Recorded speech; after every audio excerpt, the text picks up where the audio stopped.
Hello again, everyone. Edwin Learnard back once again. In this YouTube segment, I'm going to be talking about Peyton Manning's official retirement. He has officially retired from the NFL. He leaves behind a tremendous legacy, to say the absolute least. His accolades, his achievements are numerous. There's not enough superlatives to describe this person. He was elected to 14 Pro Bowls, 7 times on the first team, 4,000 plus yards passing seasons. He had the NFL record for touchdowns with 539 and yards thrown with 71,940.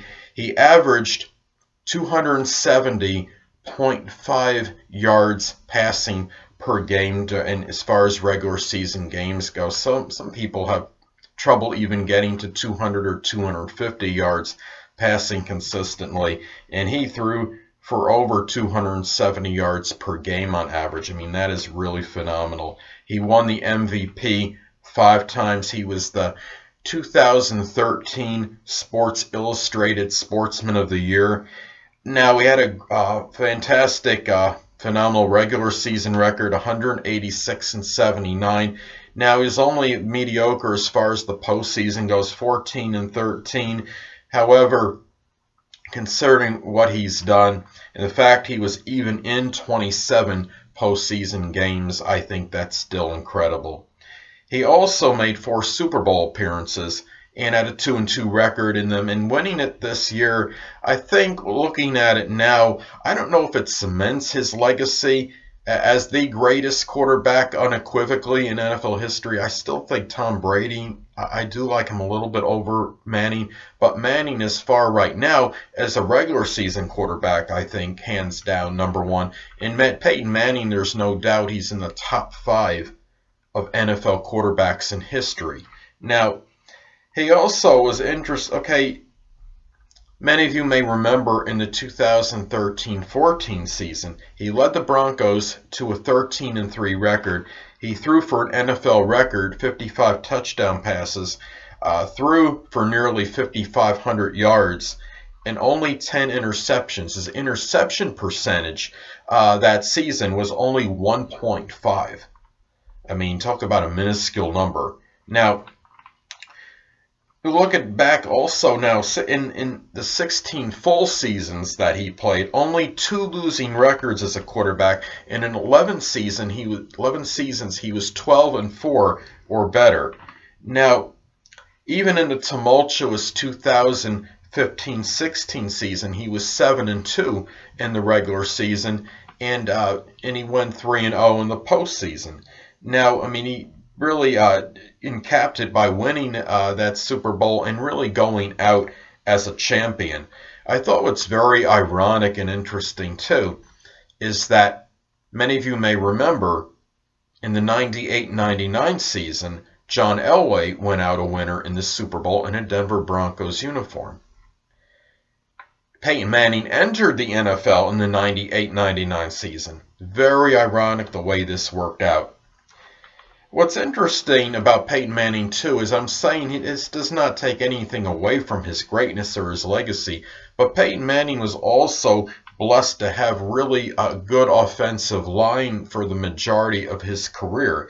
Now, in his career, he was sacked in the regular season 303 times in 266 games. That comes to about 1.14 sack per game he had, so he had very good protection, which really I think helped his career strongly.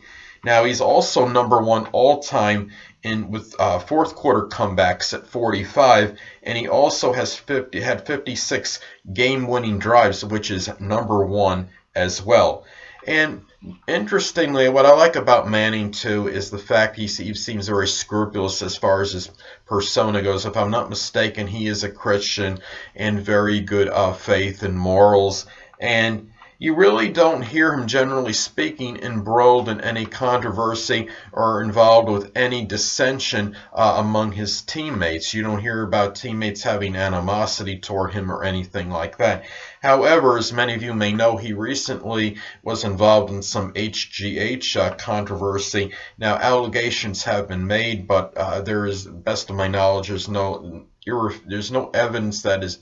They don't have irrefutable evidence to show that this is actually true. And until it's actually proven, I don't think his legacy should be tainted in any way, shape, or form. And the thing about this is that I think this season was a little bit fortuitous for Peyton Manning. I mean, he gets benched during the season. Brock Osweiler comes off the bench, plays fairly well. Then Osweiler has a bad game. Manning comes in, and the rest is history. Manning helps lead the team to the two last regular season games to victory, and then 3 postseason wins, ending his career in the season at 5-0, winning 5 consecutive games. So really, it's befitting for him to go out that way as a true champion, and his efforts are very laudable, to say the least. And now with getting that second Super Bowl victory in 4 attempts, now he could be, I think, a little bit more in that debate, perhaps against Brady, maybe about being the greatest quarterback ever. Like I stated before, I think Tom Brady is still the best ever, but based on the combination of the postseason success coupled with the regular season success. But anyway, people, that'll conclude this YouTube NFL segment on Peyton Manning retiring. And until next time, people, Edwin Learnard saying, stay well.